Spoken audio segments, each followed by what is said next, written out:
That is what greed led to where we are today. No. Greed on the part of the banks. Right. Materialism on the part of the Americans. It's not quite that simple. I want to add a dimension here because you're talking about regulation. Yeah. All right. It is time for the Congress, Republicans and Democrats, to stop encouraging, exhorting, and forcing banks to make low-income loans with no documentation. Stop that. Right. The Community Reinvestment Act, which was passed in the mid-90s, which was extended in the early 2000s, literally pushed these lenders to make low-income loans. Hold on a second. You cannot blame this on low-income people that are getting a house. I'm not. This is about a lot of people that wanted to go and buy $500,000 homes in Florida, Arizona, California. Come on, Larry. Subprime, substandard loans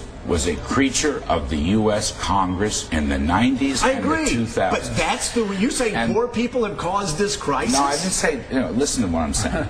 Not poor people, members of Congress who were rich people.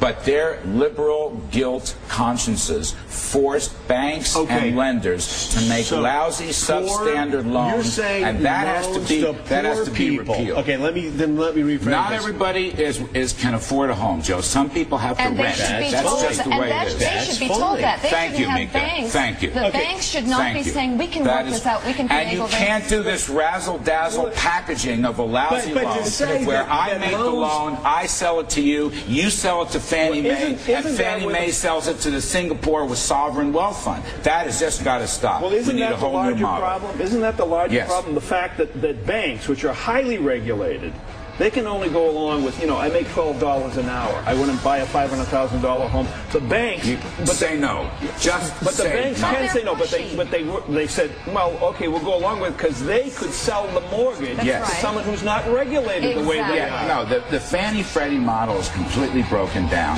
That's going to change, but in Washington, they have to stop what they've been doing. They've been saying to these banks and to Countrywide, Angela Mozilla, if you don't make low-income loans in certain neighborhoods that used to be, quote, red line, we will deny your branches, we will deny your expansive balance sheet. That's got to be completely off that. You got to go. But what percentage of our crisis are these low-income loans? That's my point. Are you kidding? Subprime is the big problem here, Joe. Subprime was the problem. And people made mistakes up and down the line. Stop subprime. We got to put some money down.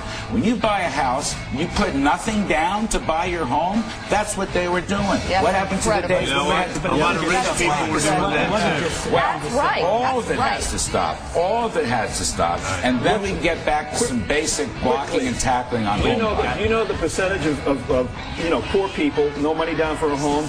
Are they more responsible for it, or are people with the second and third homes speculating? There you go. You know what? There were speculators, absolutely. But at the end of the day, when you look in the banks, AIG, Merrill Lynch, Bear Stearns, the ones that failed, it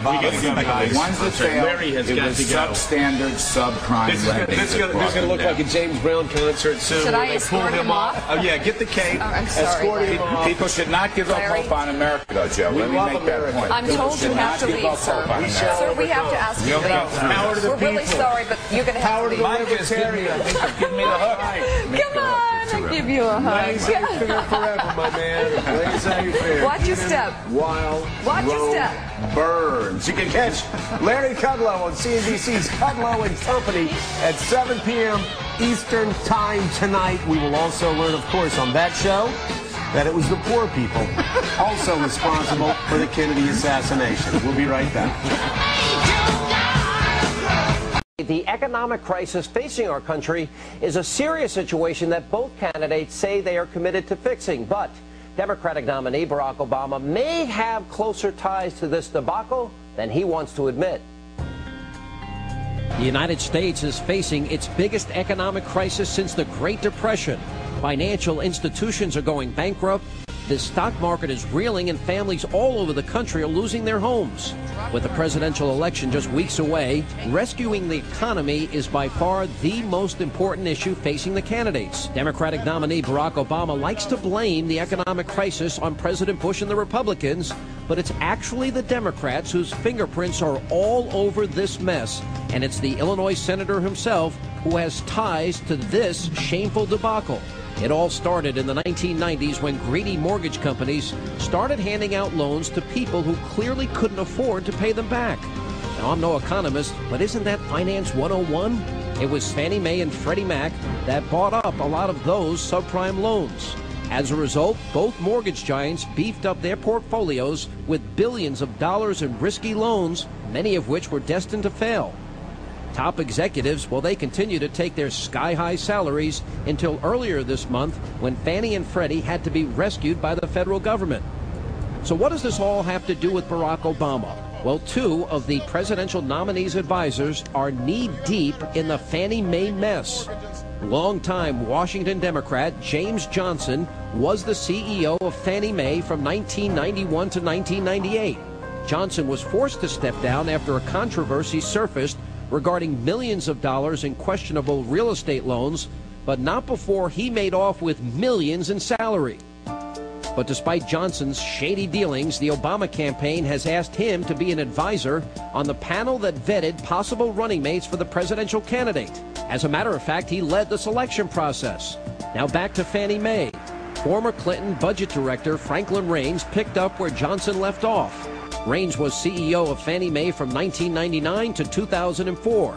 It was on his watch that Fannie Mae started buying billions in risky mortgages, and those deals netted Raines, get this, a cool $90 million in his 5-year reign. According to the Washington Post, Raines was chosen by the Obama campaign to advise them on, get this, mortgage and housing policy.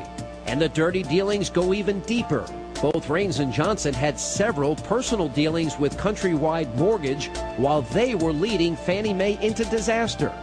As Hannity's America reported some months ago, Countrywide was one of the biggest offenders in the subprime lending mess. And earlier this year, the company had to be rescued by the Bank of America to keep it from completely going under. That was right after its CEO, Angelo Mozillo, sold his stock and took the money and ran. While Johnson and Raines were both considered to be, quote, FOA, that's Friends of Angelo, and they were granted sweetheart deals on millions of dollars in personal loans. And for the record, Johnson took out 3 loans and a home equity line of credit from Countrywide, accounting to over $7 million. Now, Raines was a repeat customer, refinancing a $1 million loan several times at well below average rates. And by the way, another high-ranking Democrat served as vice chairman of Fannie Mae while Raines was CEO.